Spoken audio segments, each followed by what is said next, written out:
کو جوڑتے ہیں, توڑتے نہیں ہیں. اور گرل فرینڈ کا جو رشتہ ہے نا, یاد رکھو, اس کے جوڑنے کا کوئی ثواب اسلام میں نہیں ہے. غیر مسلموں میں گرل فرینڈ کا کلچر ان کے کلچر کا حصہ بن چکا ہے.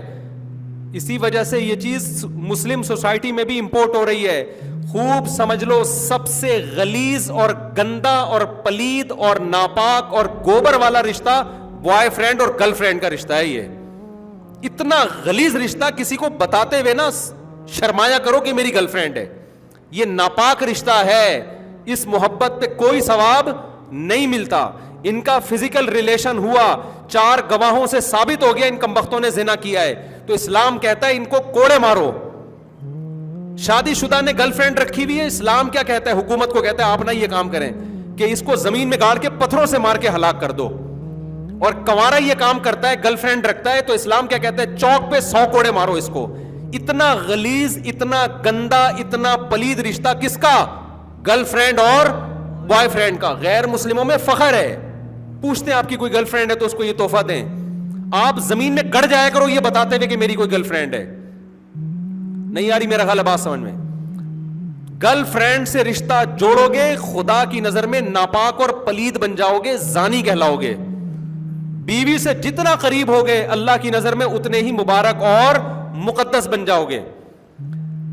سمجھتے ہو, بیوی سے محبت پہ ثواب ہے. بیوی کے سامنے جھوٹی تعریف کرنے پر بھی, حدیث میں آتا ہے جھوٹ بولنا کہیں بھی جائز نہیں ہے, لیکن بیوی کو خوش کرنے کے لیے, اس کی جھوٹی تعریف کے لیے جھوٹ بولنے پر بھی ثواب کر دیا. اللہ تعالیٰ نے قانون چینج کر دیا اپنا, کہ اگر جھوٹ موٹ تعریف کر دو کہ خوش ہو جائے گی وہ, تو کوئی بات نہیں ہے, جھوٹ بولنا بھی جائز ہے. اتنا اللہ کو میاں بیوی کا رشتہ محبوب ہے. نبی صلی اللہ علیہ وسلم نے فرمایا جب مرد اپنی زوجہ سے خواہش پوری کرتا ہے اللہ اس پہ بھی ثواب دیتے ہیں. صحابہ نے عرض کیا یا رسول اللہ وہ تو اپنی خواہش پوری کر رہا ہے, اس پہ ثواب کیوں؟ آپ نے فرمایا بتاؤ اگر وہ کسی عورت سے زنا کرتا, یعنی گرل فرینڈ کے پاس جاتا, تو گناہ ملتا کہ نہیں ملتا؟ صحابہ نے کہا ضرور. فرمائے کیا بات ہے کہ تم گناہ کو گناہ تو کاؤنٹ کر رہے ہو, حلال میں ثواب کو کاؤنٹ نہیں کر رہے. اس نے برائی سے اپنے آپ کو بچایا ہے. تو یہ غلیظ گندا رشتہ, یہ اس کو جتنی برا بلا کہو نا کم ہے. جب بھی کوئی آپ کا دوست آ کے بتایا کرے نا میری گرل فرینڈ ہے, آپ بولو یار بڑا پلید رشتہ ہے یار, بڑا گندا, بڑا غلیظ, بھنگیوں والا کام کیا تو نے یار. پھر اپنی دوسری بات فوراً چینج کر دو. ایک دفعہ یہ بولا ضرور کرو, کیونکہ ہم معاشرے میں اس کو برداشت, میں نہیں کہہ رہا آپ اس پہ مارے پیٹیں, یہ تو آپ نہیں کر سکتے, نہ کرنا چاہیے آپ کو. کسی کی نجی زندگی میں آپ کو کوئی حق نہیں ہے کہ آپ اس پہ سختی کریں, لیکن اس کی تعریف نہ کیا کریں, چپ نہ رہا کریں. سمجھتے ہو؟ جب بھی بولے نا کہ میری گرل فرینڈ ہے یا میرا بوائے فرینڈ ہے, آپ بولے بڑے پلید کام کیا, بھنگیوں والا کام کیا, اس سے اچھا تھا گٹر صاف کر لیتا, بھنگی بن جاتا. ہاں آپ بتائیے کس سلسلے میں آنا ہوا. ایک دفعہ پارسل ضرور کیا کرو. چپ بیٹھے ہوئے ہوتے ہیں. میرے پاس ایک دفعہ میں سفر پہ تھا تو ایک شخص آیا اپنی گرل فرینڈ کو لے کر, لڑکا تھا, یونیورسٹی میں کہیں ٹور پہ نکلے ہوئے تھے, ہم بھی گلگت چترال گئے ہوئے تھے, وہ بھی پورا بس بھر کے نا لڑکے لڑکیوں کی جاتے ہیں لوگ یونیورسٹیوں میں. ماں باپ نے تو اپنی بیٹیوں کو بالکل ماشاءاللہ بے غیرت بنانے میں کوئی کسر چھوڑ گئی. ماں باپ چاہتے ہیں اچھی ڈاکٹر بنے ہماری بیٹی, کماؤ پوت بنے, کمائے, تو ان کو اس سے کوئی غرض نہیں ہے. بوائے فرینڈ کے ساتھ جا رہی ہے, لڑکوں کے ساتھ جا رہی ہے. آج کل یہ ٹینشن ختم ہو گئی, آخرت کی فکر نہیں ہے نا.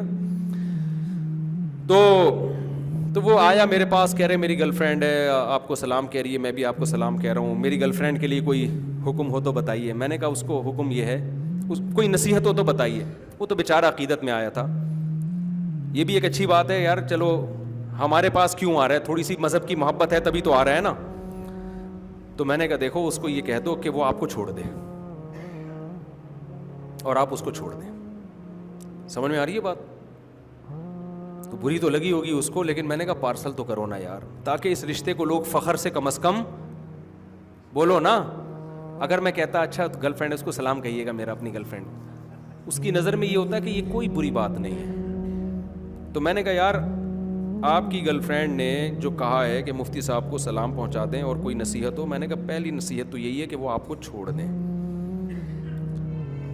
اس سے آگے میں نہیں بڑھا کہ بھنگی چمار, یہ اس لیے نہیں بڑھا کہ یہ موقع نہیں تھا, کیونکہ وہ عقیدت محبت میں جب ایک آ رہا ہو نا تو پھر بھنگی چمار نہیں کہا جاتا اس کو, ٹھیک ہے نا.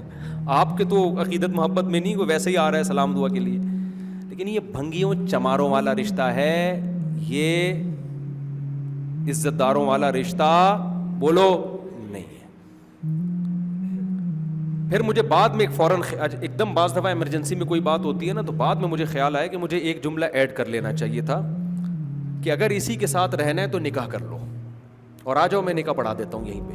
ہمارے ساتھ اور بھی 2-3 علماء تھے, تو مجھے یہ خیال ہونا بعد میں خیال ہے کہ یار میں نے بڑا چانس مس کر دیا. میں ان سے کہتا, اس کی گرل فرینڈ سے بھی, اس کو بھی کہتا کہ اس پلید رشتے کو ایک جائز رشتے میں فوراً تبدیل کر لو, کوئی ٹینشن کی بات نہیں, ابھی دونوں آ جاؤ, گواہ بیٹھے ہوئے, ابھی نکاح پڑھا کے اس رشتے کو کیا کر دیتا ہوں, ایک جائز میاں بیوی بن جاؤ گے.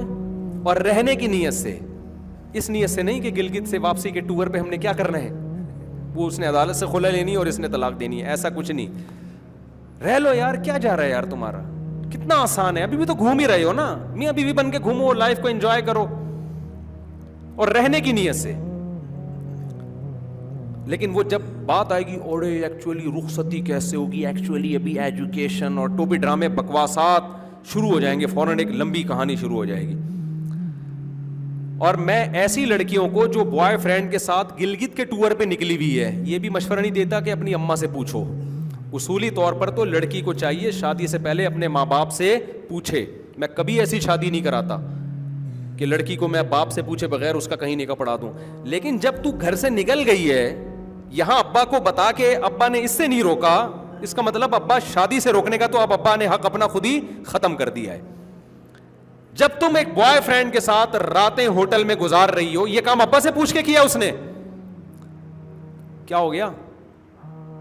تو اب میں اس کے ابا سے پوچھ کے اس کا نکاح کراؤں گا؟ تو میں تو کراؤں گا اس کا نکاح کہ بھائی یہ یہاں تک آ گئی, ابا آپ سے پوچھے بغیر, آپ روکتے تو رک نہیں سکتی تھی, یا آپ نے روکا ہی نہیں, اس کا مطلب آپ نے اس کو زنا کی اتھارٹی دے دی ہے, تو پھر میں اس کا آپ سے پوچھے بغیر نکاح پڑھاؤں گا. سمجھ میں آ رہی بات؟ پھر ابا کل کہیں گے نا کہ آپ نے ہمارا نکاح کیوں پڑھا. میں دونوں گھوم رہے تھے, راتیں گزار رہے تھے اکٹھے, اس برائی سے روکنے کے لیے ہم نے کیا کیا ہے, ان کا نکاح پڑھا دیا. کہیں گے آپ کون ہوتے ہو میری بیٹی کا نکاح پڑھانے والے؟ تو میں اس سے کہوں گا آپ اس بچی کے باپ بعد میں ہو, اس بچی کا حق پہلے اللہ سے کیا ہے, بولو نا, اللہ کا رشتہ پہلے مقدس ہے. اللہ اس برائی کو پسند نہیں کرتا, تو اللہ نے مجھے یہ اتھارٹی دی ہے کہ آپ کی ولایت نکاح کے معاملے میں اس پہ ساقط ہو چکی ہے, آپ اس کے ولی شادی بیاہ کے معاملے میں رہے نہیں ہو. سمجھتے ہو کہ نہیں سمجھتے؟ تو مجھے خدا نے اجازت دی ہے کہ میں ان کا نکاح پڑھا دوں آپ سے پوچھے بغیر, کیونکہ یہ کام کے لیے بھی تو ولی کی اجازت چاہیے تھی نا. تو ولی کے لیے جائز تھا اجازت دے دیتا کہ ابے نکاح کے لیے جب ولی کی اجازت ضروری ہے تو کیا بوائے فرینڈ بنانے کے لیے ضروری نہیں ہے, اور ولی کے لیے جائز ہے کہ اس کو اجازت دے. تو جس ولی نے اپنی بیٹی کو بوائے فرینڈ رکھنے کی اجازت دے دی ہے تو وہ اس کو شوہر بنانے سے کیسے روک سکتا ہے؟